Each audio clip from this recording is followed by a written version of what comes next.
Alright. So I went as he directed me into the field, which is called Ardat.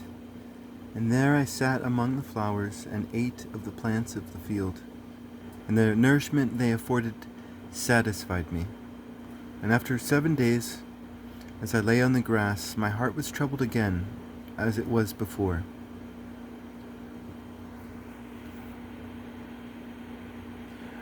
Well, I mean, I don't know. What do you guys think here? Because like there's a lot of contrast, contradictions, contraries. God is at one point gentle, loving, compassionate, and then at the other point he's like, kill them all.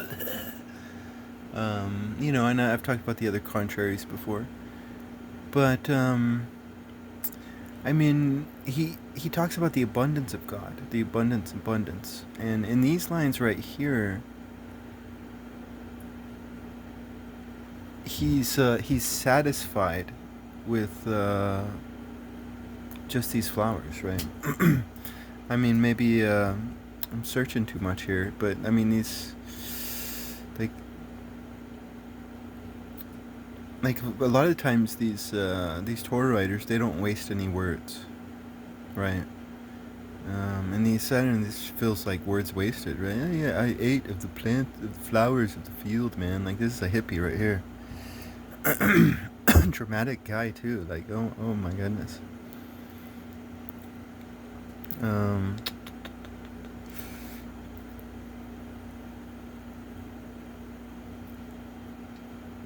but maybe these are wasted words. I don't know.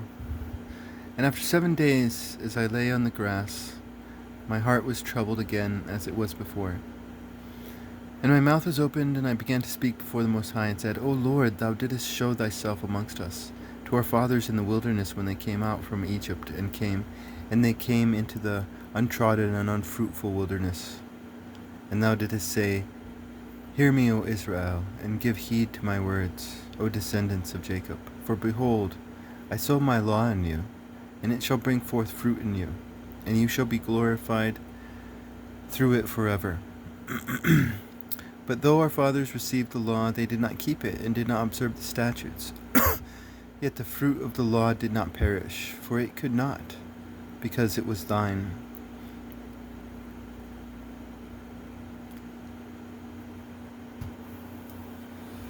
Yet those who received it perished, because they did not keep what had been sown in them.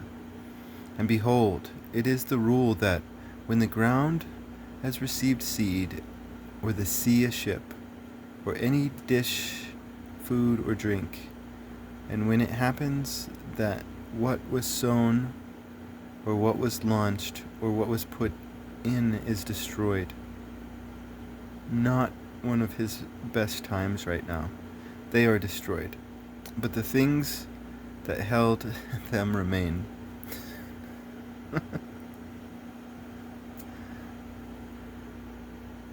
Okay, shit. Yet those who received it perished, because they did not keep what had been sown in them. And behold, it is the rule that when the ground that has received seed, or the sea a ship, or any dish, food, or drink, and when it happens that what was sown, or what was launched, or what was put in is destroyed, they are destroyed. But the things that held them remain, yet with us it has not been so. For we who have received the law and sinned will perish, as well as our heart which received it. The law, however, does not perish, but remains in its glory.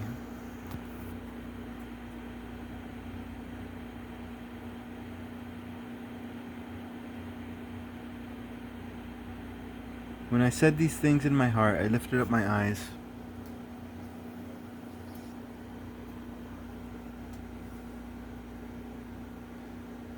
So this seems to be like his transformation is happening. This is this Ezra. He's having his transformation right here.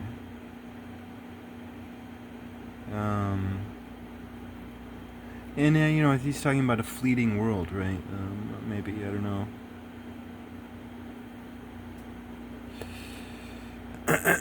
Let's see here. Doop doop doo. I saw a woman on my right, and behold, she was mourning and weeping with a loud voice, and was deeply grieved at heart, and her clothes were rent, and there were ashes on her head. Then I dismissed the thoughts with which I had been engaged, and turned to her and said to her, "Why are you weeping, and why are you grieved at heart?" And she said to me, "Let me alone, my lord, that I may weep for myself and continue to mourn, for I am greatly embittered in spirit and deeply afflicted."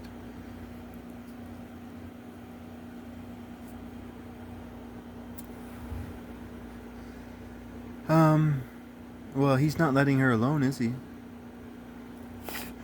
And I said to her, "What has happened to you? Tell me." "Your servant was barren and had no child, though I lived and my husband 30 years. And every hour and every day during those 30 years I besought the Most High night and day. And after 30 years God heard your handmaid, and looked upon my low estate, and considered my distress, and gave me a son, and I rejoiced greatly over him, I and my husband and all my neighbors, and we gave great glory to the Mighty One, and I brought him up with much care. So when he grew up, I came to take a wife for him. I set a day for the marriage feast."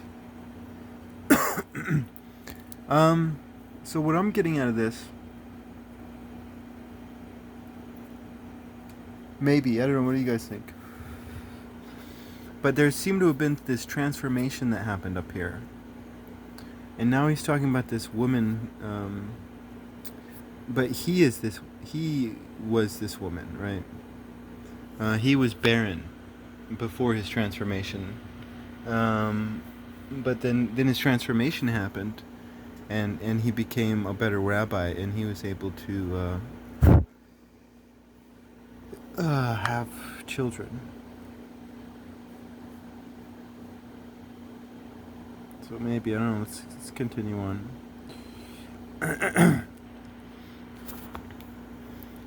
"But it happened that when my son entered his wedding chamber, he fell down and died. Then we all put out the lamps, and all my neighbors attempted to console me, and I remained quiet until evening of the second day.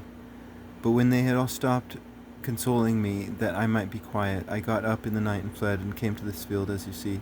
Now I intend not to return to the city, but to stay here. Neither will I eat nor drink, but without ceasing mourn and fast until I die." Then I broke off the reflections which I had, with which I was still engaged, and answered her in anger, and said, "You most foolish woman,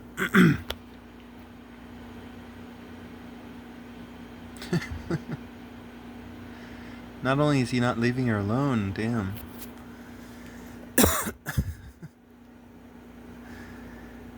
"Do you not see our mourning and what has happened to us? For Zion, the mother of us all, is in deep grief and great affliction.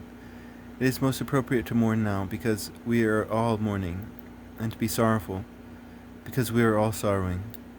You are sorrowing for one son, but we, the whole world, for our mother. Now ask the earth, and she will tell you that it is she who ought to mourn over so many who have come into being upon her. And from the beginning all who have been born of her, and others will come back, and behold, almost all go to perdition, and a multitude of them are destined for destruction. Who then ought to mourn the more? She who lost so great a multitude, or you who are grieving for one? But if you say to me, my lamentation is not like the earth, for I have lost the fruit of my womb, which I brought forth in pain and bore in sorrow. But it is with the earth according to the way of the earth. The multitude that is now in it goes as it came. Then I say to you, as you brought forth in sorrow, so the earth also has from the beginning given her fruit, that is man, to him who made her. Now therefore keep your sorrow to yourself, and bear bravely the troubles that have come upon you. For if you acknowledge the decree of God to be just, you will receive your son back in due time, and you will be praised among women. Therefore go into the city to your husband. She said to me, I will not do so. I will not go into the city, but I will die here.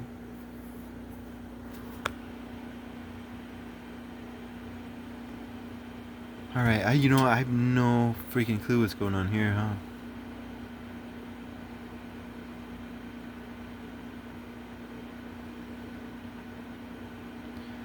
I mean, I mean, definitely we could say that Ezra's mourning is like the mourning of the earth, right? So Ezra, I don't know, is being kind of narcissistic here, and he's just like talking about himself, maybe, I don't know. But Ezra's mourning is more like the earth. I think is what's happening here.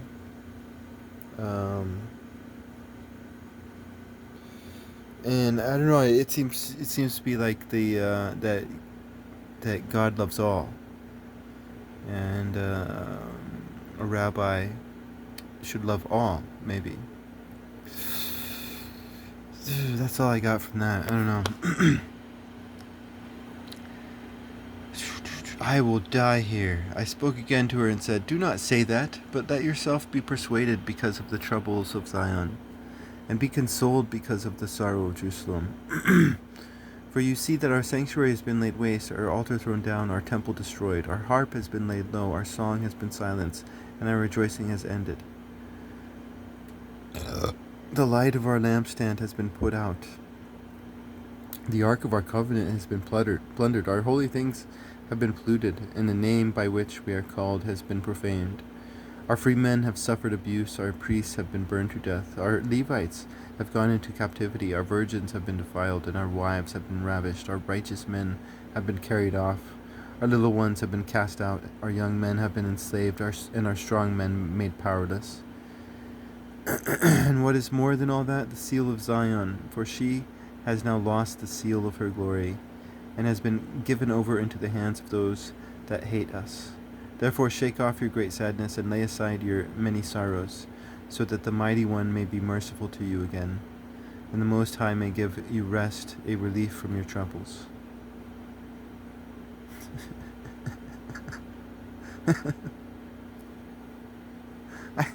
I don't know how any of this is comforting.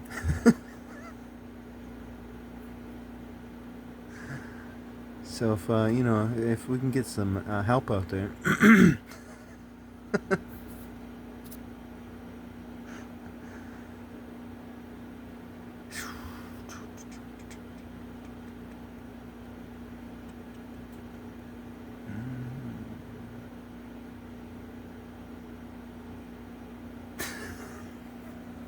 I mean, this makes like no logical sense.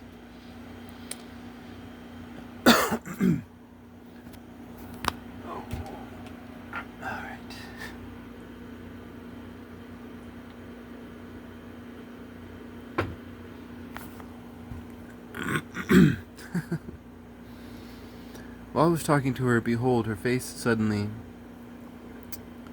shone exceedingly, and her countenance flashed like lightning, so that I was too frightened to approach her, and my heart was terrified.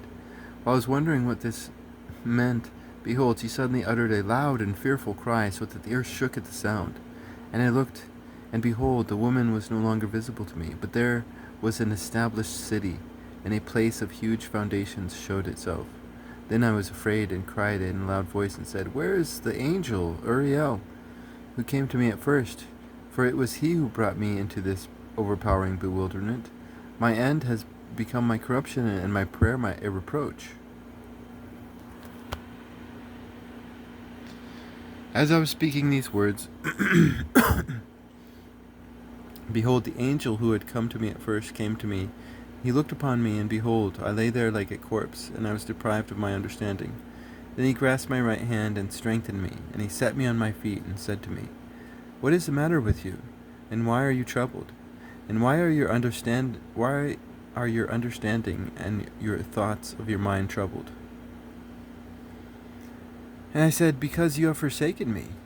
I did as you directed. I went out into the field, and behold, I saw, and I still see, what I am unable to explain. He said to me, "Stand up like a man, and I will instruct you." I said, "Speak, my lord, only do not forsake me, lest I die before my time. For I have seen what I did not know. I have heard what I do not understand. Or is my mind deceived and my soul dreaming? Now therefore I entreat you to give your servant an explanation of this bewildering vision."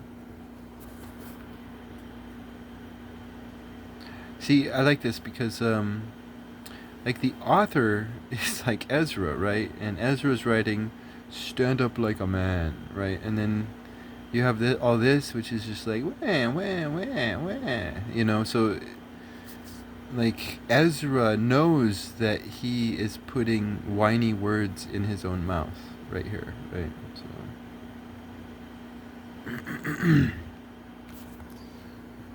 So he answered me and said, "Listen to me, and I will inform you and tell you about the things which you fear. For the Most High has revealed many secrets to you. For he has seen your righteous conduct, that you have sorrowed continually for your people and mourned greatly over Zion. This therefore is the meaning of the vision. The woman who appeared to you a little while ago, whom you saw mourning and began to console. But you do not now see the form of a woman, but an established city has appeared to you. And as for her telling you about the misfortune of her son, this is the interpretation. This woman whom you saw, whom you now behold as an established city, is Zion. And as for her telling you that she was barren for 30 years, it is because there were 3,000 years in the world before any offspring was offered in it. And after 3,000 years, Solomon built the city and offered offerings. Then it was that the barren woman bore a son. And as for her telling you that she brought him up with much care, that was a period of residence in Jerusalem. And as for her saying to you, when my son entered his wedding chamber, he died, that is the misfortune had overtaken her. That was the destruction which befell Jerusalem. And behold, you saw her likeness, how she mourned for her son, but you began to console her for what had happened. For now the Most High, seeing that you are sincerely grieved and profoundly distressed for her, has shown you the brilliance of her glory and the loveliness of her beauty. Therefore I told you to remain in the field where no house had been built, for I knew the Most High would reveal these things to you. Therefore I told you to go into the field where there was no foundation of any building, for no work of man's building could endure in a place where the city of the Most High was to be revealed. Therefore do not be afraid, and do not let your heart be terrified, but go in and see the splendor and vastness of the building, as far as it is possible for your eyes to see. And afterwards you will hear as much as your ears can hear, for you are more blessed than many, and you have been called before the Most High, as but few have been. But tomorrow night you shall remain here, and the Most High will show you in those dreams visions what the Most High will do to those who dwell on earth in the last days. So I slept that night, and in the following one, as he had commanded me.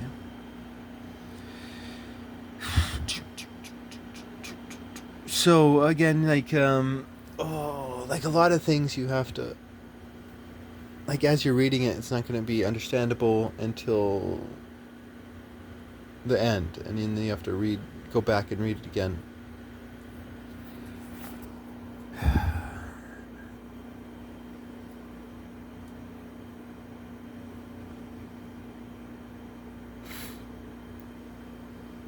I mean, talk about like dramatic. Like, he sees this woman crying, and he's like, "Hey, stop crying, bitch!"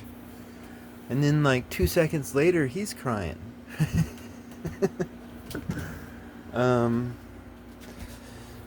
Let's see here.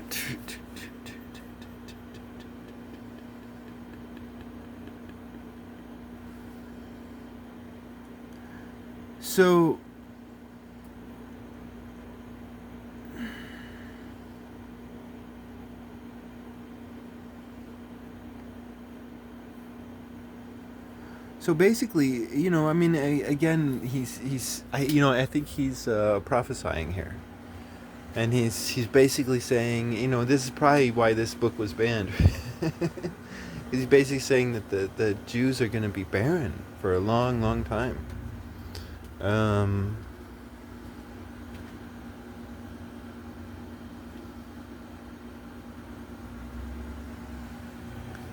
mean, that's kind of what it sounds like he's saying to me. But he's prophesying this great turnaround, this great conversion, I think, of the Jews.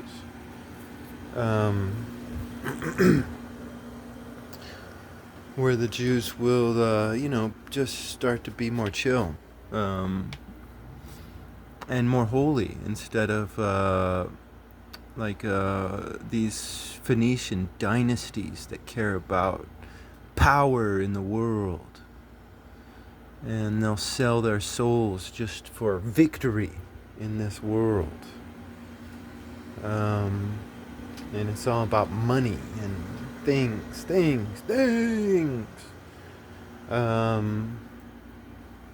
And so, he's prophesying this this change of heart, I think, of the Jews in this passage.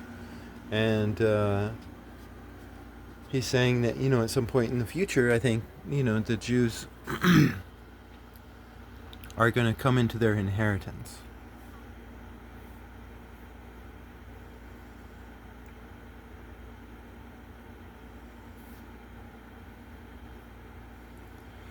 All right.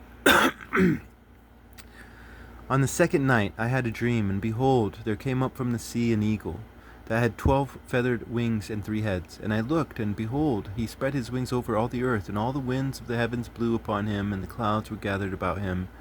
And I looked, and out of his wings there grew opposing wings, but they became little puny wings. But his heads were at rest. The middle head was larger than the other heads, but it was also at rest with them. And I looked, and behold, the eagle flew with his wings to reign over the earth, and over those who dwell in it. And I saw how all things under heaven were subjected to him, and no one spoke against him, not even one creature that was on the earth. And I looked, and behold, the eagle rose upon his talons, and uttered a cry to his wings, saying, Do not all watch at the same time. Let each sleep in his own place and watch in his turn, but let the heads be reserved for the last. And I looked, and behold, the voice did not come from his heads, but from the midst of his body. And I counted his opposing wings, and behold, there were 8 of them. And I looked, and behold, on the right side one ring arose, and it reigned over all the earth. And while it was raining, it came to its end and disappeared, so that its place was not seen. Then the next wing arose and reigned, and it continued to reign a long time. And while it was raining, its end also came, so that it disappeared like the first. And behold, a voice sounded, saying, Hear me, you have ruled the earth all this time. I announce this to you before you disappear. After you, no one shall rule as long as you, or even half as long. Then the third wing raised itself up, and held the rule like the former ones, and it also disappeared. And so it went with all the wings, and they wielded power one after another, and then they were never seen again. And I looked, and behold, in due course the wings that followed also rose up on the right side in order to rule. There were some of them that ruled, yet disappeared suddenly, and others of them rose up, but did not hold the rule. And after this I looked, and behold, the 12 wings and the 2 little wings disappeared, and nothing remained on the eagle's body except the 3 heads that were at rest and the 6 little wings. And I looked, and behold, 2 little wings separated from the 6 and remained under the head that was on the right side, but 4 remained in their place. And I looked, and behold, these little wings planned to set themselves up and hold the rule. And I looked, and behold, one was set up, but suddenly disappeared, and a second also, and this disappeared more quickly than the first. And I looked, and behold, the 2 that remained were planning between themselves to reign together. And while they were planning, behold, one of the heads that were at rest The one which was in the middle awoke, for it was greater than the other 2 heads. And I saw how it allied with the 2 heads with itself. And behold, the head turned with those that were with it, and it devoured the 2 little wings, which were planning to reign. Moreover, this head gained control of the whole earth, with much oppression dominating its inhabitants. And it had greater power over the world than all the wings that had gone before. And after this I looked, and behold, the middle head also suddenly disappeared, just as the wings had done. And the 2 heads remained, which also ruled over the earth and its inhabitants. And I looked, and behold, the head on the right side devoured the one on the left. And then I heard a voice saying to me, "Look before you and consider what you see." And I looked, and behold, a creature like a lion was aroused out of the forest, roaring. And I heard how he uttered a man's voice to the eagle, and spoke, saying, "Listen, and I will speak to you. The Most High says to you, Are you not the one that remains of the 4 beasts, which I had made to reign in my world, so that the end of my times might come through them? You, the 4th that has come, have conquered all the beasts that have gone before you, and you have held sway over the world with much terror, over all the earth with grievous oppression. And for so long you have dwelt on earth with deceit. And you have judged the earth, but not with truth, for you have afflicted the meek and injured the peaceable. You have hated those who tell the truth and loved liars. You have destroyed the dwellings of those who brought forth fruit, and have laid low the walls of those who did you no harm. And so your insolence has come up before the Most High, and your pride to the Mighty One. And the Most High has looked upon his times, and behold, they are ended.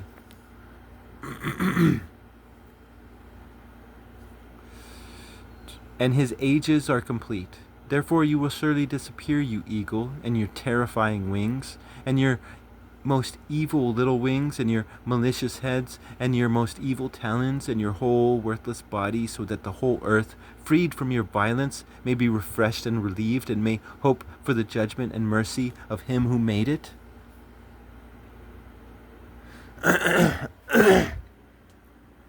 Okay, well, I need to keep reading before I talk, but what I'm seeing right now is this is like just pure prophecy that he's doing right now.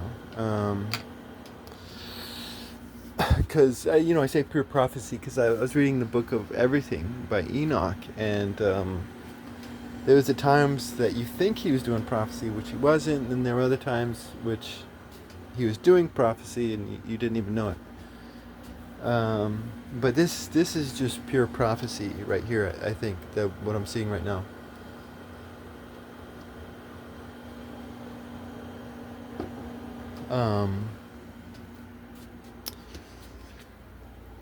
But I don't know, let's keep going. While the lion was saying these words to the eagle, I looked, and behold, the remaining head disappeared, and the 2 wings that had gone over to it arose and set themselves up to reign, and their reign was brief and full of tumult. And I looked, and behold, they also disappeared, and the whole body of the eagle was burned, and the earth was exceedingly terrified. Then I awoke in great perplexity of mind and great fear, and I said to my spirit, Behold, you have brought this upon me, because you search out the ways of the Most High. Behold, I am still weary in mind, and very weak in my spirit. And not even a little strength is left in me, because of the great fear with which I have been terrified this night. Therefore I will now beseech the Most High, that he may strengthen me to the end. And I said, O sovereign Lord, if I have found favor in thy sight, and if I have been accounted righteous before thee beyond many others, and if my prayer has indeed come up before thy face, strengthen me, and show me, thy servant, the interpretation and meaning of this terrifying vision, that thou mayest fully comfort my soul. For thou hast judged me worthy to be shown the end of the times, and the last events of the times. And he said to me, This is the interpretation of this vision which you have seen. The eagle which you saw coming up from the sea is the 4th kingdom, which appeared in a vision to your brother Daniel. But it was not explained to him as I now explain or have explained it to you. Behold, the days are coming when a kingdom shall arise on earth, and it shall be more terrifying than all the kingdoms that have been before it. And 12 kings shall reign in it, one after another. But the second that is to reign shall hold sway for longer time than any other of the 12. This is the interpretation of the 12 wings which you saw. As for your hearing a voice that spoke, coming not from the eagle's heads, but from the midst of the body, this is the interpretation. In the midst of the time of the kingdom's great struggle shall arise. In the midst of the time of that great kingdom, great struggle shall arise, and it shall be in danger of failing. Nevertheless, it shall not fall then, but shall reign in its former power.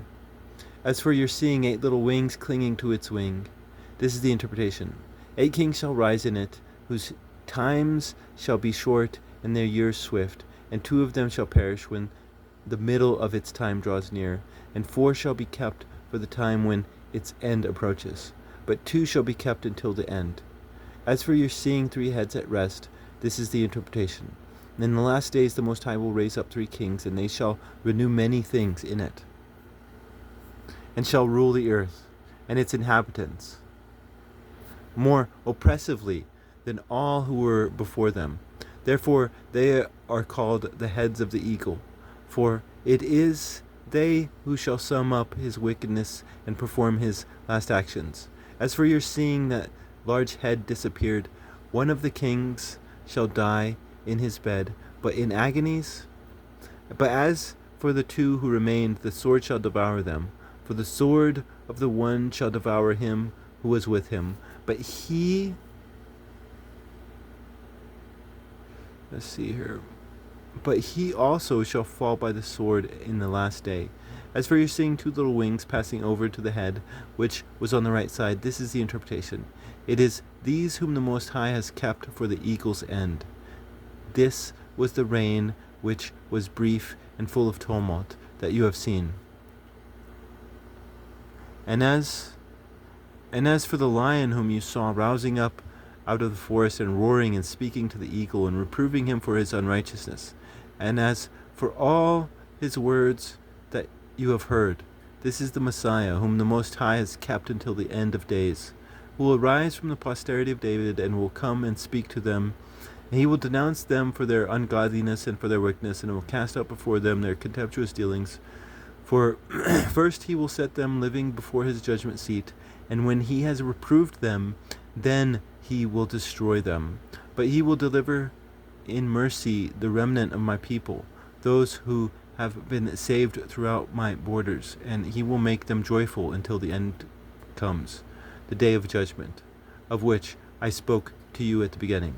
This is the dream that you saw, and this is its interpretation. And you alone were worthy to learn this secret of the Most High. Therefore, write all these things that you have seen in a book and put in a hidden place.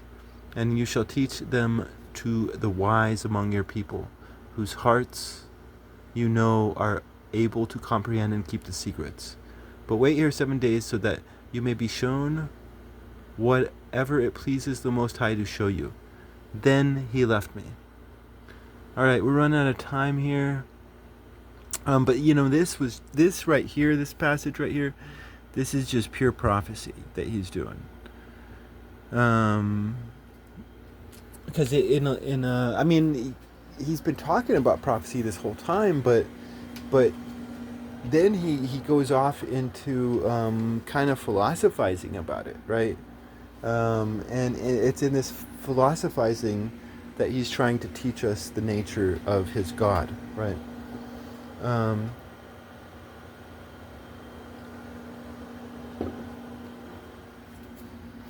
But this passage right here, this is all just pure Nostradamus or prophecy that has been happening. And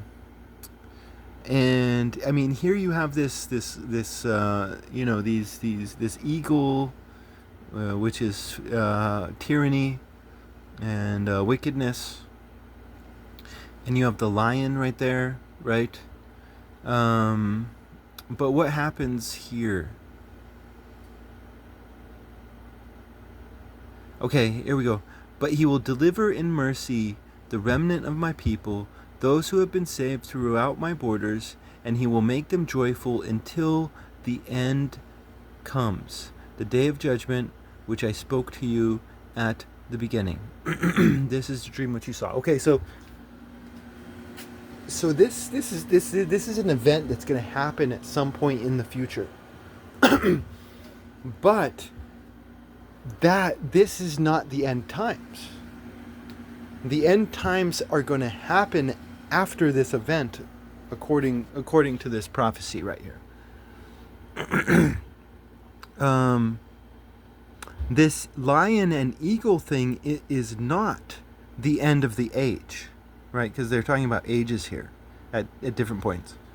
The end of the age is going to come after all this. So this is not even the end of the age. This is going to happen next. This is the next big event, I think. Which hasn't happened yet, or might not, right? If this prophecy is not real. But